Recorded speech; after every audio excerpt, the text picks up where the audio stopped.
The first grade one in the history of thoroughbred racing at Los Alamitos. Let's go to Frank Miramati with the call. And they're off. Feathered broke beautifully straight to the front. Take Charge Brandi is flashing her speed and is now up to take the lead. Maybelline came away in good order, now taking second. Just behind them, Don't Blame Me fourth through a moderate opening quarter mile. Majestic Presence has 5 or 6 to make up. Then it's Achiever's Legacy, and Danette is at the back. Take Charge Brandi will be the pace setter. Opens up to lead by 2. Maybelline clearly into second. Feathered hugs the rail in third. Don't Blame Me is very eager in between horses. She wants to get a bit closer.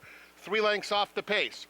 Majestic Presence in the pink is caught 3 wide with 4 to make up. Then it's Achiever's Legacy and Danette. 6 lengths covers the field.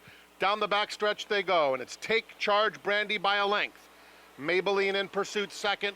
Majestic Presence puts her head into a joint third, and inside of her comes Feathered in fourth. Those two are now within 2 lengths of the pacemaker. Just behind them, Don't Blame Me. Achiever's Legacy has 5 to make up. Danette is asked to quicken from behind.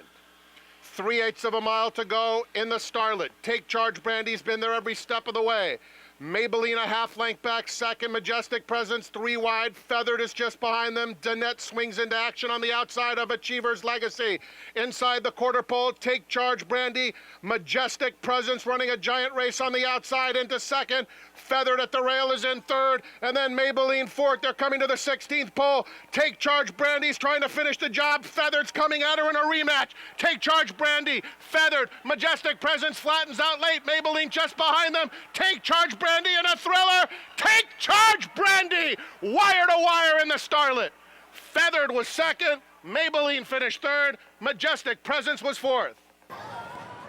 Take Charge Brandi with as game a performance as you'll ever see. It looked like she was done. The entire field took a crack at her, but in the end, it was all heart, Dave.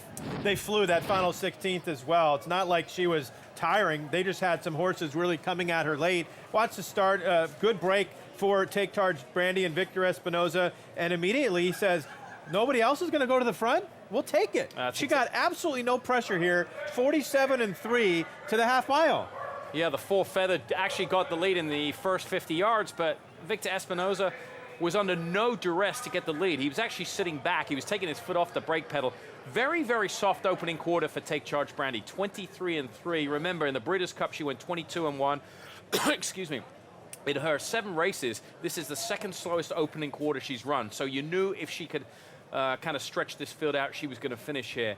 And as we hook up down the backside, it was apparent early on, Dave, that after about the first 5 furlongs of this race, everybody started to come under pressure. She was the only one traveling. Yeah, they're actually 4 wide in behind her, and Victor Espinoza is not even asking her, and she's doing it nicely by herself. You can say just tucked in behind her, Mike Smith and Feathered, getting a nice trip here from the rail, and that became her main threat when they turned for home. Mike was looking for an opening. It would eventually be there as Take Charge Brandi would drift out a little bit mid-stretch, and then the 4 would make that run up the rail. The 7, Maybelline, she never went away either. She runs a very good race to be third, but nobody really from the back of the pack was able to make up the ground after going so slow early. They make their way around the turn. Take Charge Brandi on the lead. Mike Smith, those pink, light blue, and black silks down on the rail. He's the threat and the challenge. Gary Stevens on Majestic Princess posed a big threat at 8-1, loomed up there, didn't have the class to go by.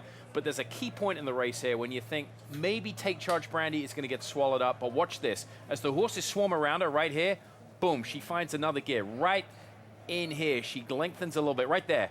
And I think it looked like the 4 was getting to her, but I don't think she was ever going to pass. This is a filly You're right. Always going to do just enough to get the job done. They were not going to go by. No. She would let them get to the throat latch, but you got the sense that they could have gone another quarter mile, and they would have just been right there at her neck. She never would have gone by. Take Charge Brandi, that was as game gets, and she just rattled off her third consecutive graded stakes victory.